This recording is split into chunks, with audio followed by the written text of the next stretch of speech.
Hello everyone, welcome again to my channel science by Meenal Agarwal. आज का topic हमारा continue है, दैट इज कॉनकेव मिरर। इसके दो वीडियोस हम पहले बना चुके हैं जिसमें कुछ बेसिक डेफिनेशंस और कॉन्सेप्ट ऑफ कॉनकेव मिरर हमने देखा था। आज हम देख रहे हैं रूल्स फॉर इमेज फॉर्मेशन।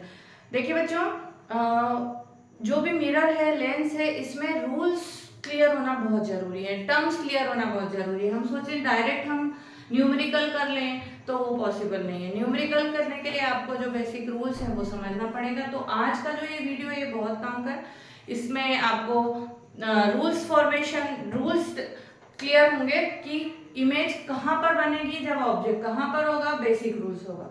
ठीक है, कंटिन्यू करते हैं। इसके आगे के टॉपिक्स क्लियर करने के लिए आप पहले के दो वीडियोस देखिए।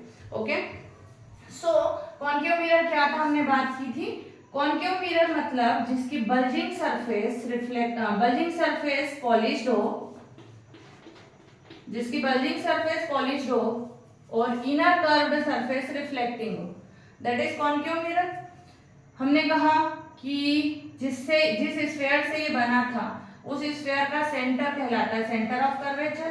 एक लाइन हमने ज्वाइन कर दी थी सेंटर ऑफ कर्वेचर से पोल पे, वो कहलाई थी प्रिंसिपल एक्सिस। ठीक है, रिफ्लेक्टिंग सरफेस जितना था मिरर का वो कहलाया था अपर्चर। और भी कुछ डेफिनेशंस हैं जो हमने पहले के वीडियोस में कवर करी हैं, आप उनसे देख सकते हैं।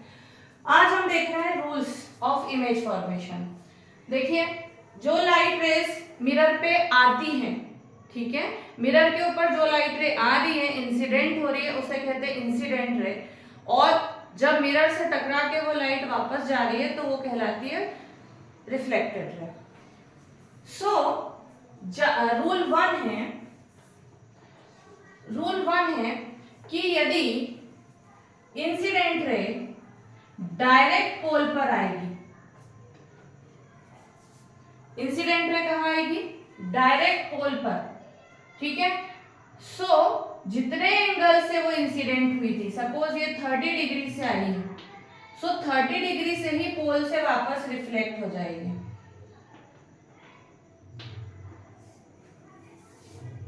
ठीक है, what is rule one, when incident ray falls directly on pole,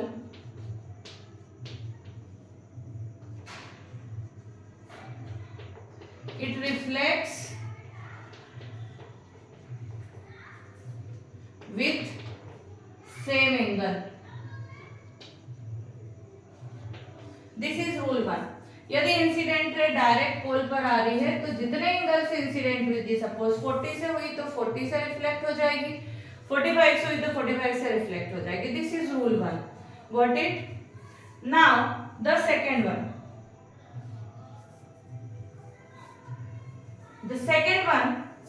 उसके लिए मुझे इसको हटाना पड़ेगा।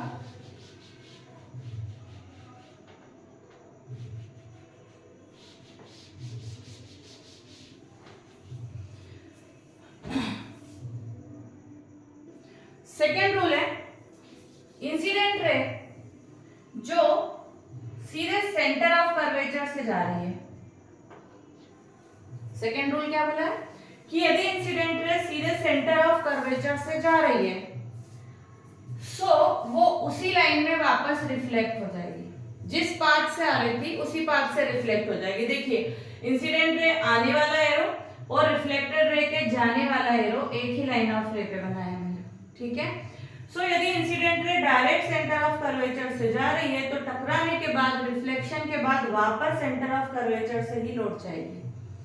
लिख देती हूं मैं, when incident ray passes from C, मतलब centre of curvature, it reflects on the same path, ठीक है, उसी पाथ से वो रिटर्न हो जाएगी। So this is rule number one, I hope clear. Now the rule number three,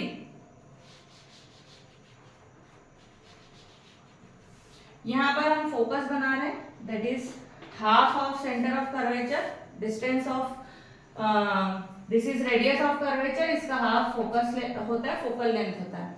तो अब तीसरा केस है कि यदि इंसिडेंट रे फोकस से जा रही है,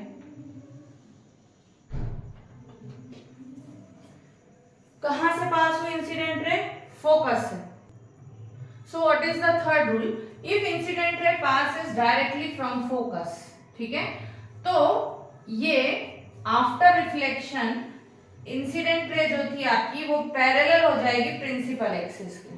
क्या बोला मैंने? कि यदि इंसिडेंट रे फोकस से जा रही है तो रिफ्लेक्शन के बाद पैरेलल हो जाएगी, ठीक है। अब इसका जस्ट अपोजिट बताती हूं मैं आपको। ये पोल बन गया, ये फोकस बन गया, ये सेंटर ऑफ कर्वेचर बन गया। अब हम बोल रहे हैं कि यदि इंसिडेंट रे हमारी पैरेलल आ रही है, इंसिडेंट रे हमारी पैरेलल आ रही है, तो आफ्टर रिफ्लेक्शन ये फोकस से जाएगी।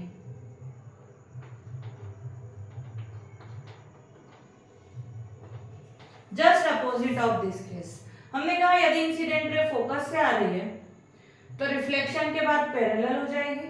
इसका उल्टा हम बोल रहे हैं कि यदि इंसिडेंट रे पैरेलल आ रही है तो रिफ्लेक्शन के बाद कहां से जाएगी? फोकस से जाएगी। मैं चारों केस के डायग्राम आपको फिर से बना देती हूँ ताकि आपको चारों केस बहुत आसानी से समझ में आ जाएंगे, और इन चारों की डिटेल एंड में आपको स्लाइड में मिल जाएगी। 4 रूल्स हैं, चारों आपको एक साथ मिल जाएंगे। सो इसका अपोजिट में यहां लिखती हूं आपको।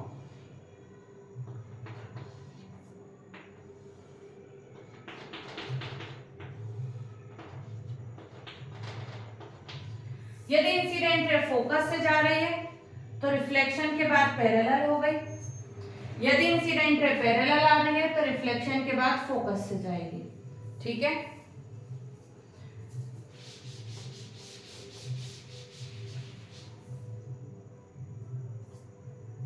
नेक्स्ट जो मैंने आपको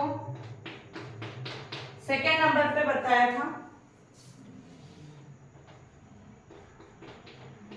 कि यदि incident ray centre of curvature से जा रही है, यदि incident ray centre of curvature से जा रही है तो वो उसी पाथ से वापस रिटर्न हो जाएगी, ठीक है। एक ही लाइन बनेगी, इंसिडेंट रे और रिफ्लेक्टेड रे की सेम लाइन बनेगी, सेम पाथ बनेगा।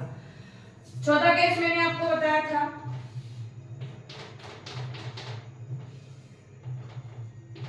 कि यदि इंसिडेंट रे डायरेक्टली पोल पर आ रही है, जो मैंने यहाँ फर्स्ट नंबर पे लिखा था, फर्स्ट बताया था आपको, इंसिडेंट रे डायरेक्ट पोल पर आ रही है तो जितने एंगल से इंसिडेंट हुई थी उतने ही एंगल से रिफ्लेक्ट हो जाएगी, ये इक्वल होंगे। So these are the 4 rules for image formation through concave mirror. फिर से रिवाइज करते हैं हम। If incident rays comes from focus, falls on focus, it becomes parallel after reflection. Just opposite of this, if incident ray is parallel to the principal axis, after reflection it passes from focus. ठीक है, दो opposite cases.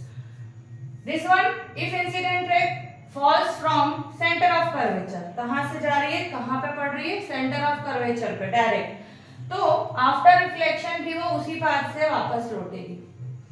Now fourth case, if incident ray falls directly on pole, ठीक है, सीधे पोल पर आ रही है तो रिफ्लेक्शन के बाद जितने एंगल से इंसिडेंट हुई थी उतने एंगल से वहीं से डायरेक्ट रिफ्लेक्ट हो जाएगी।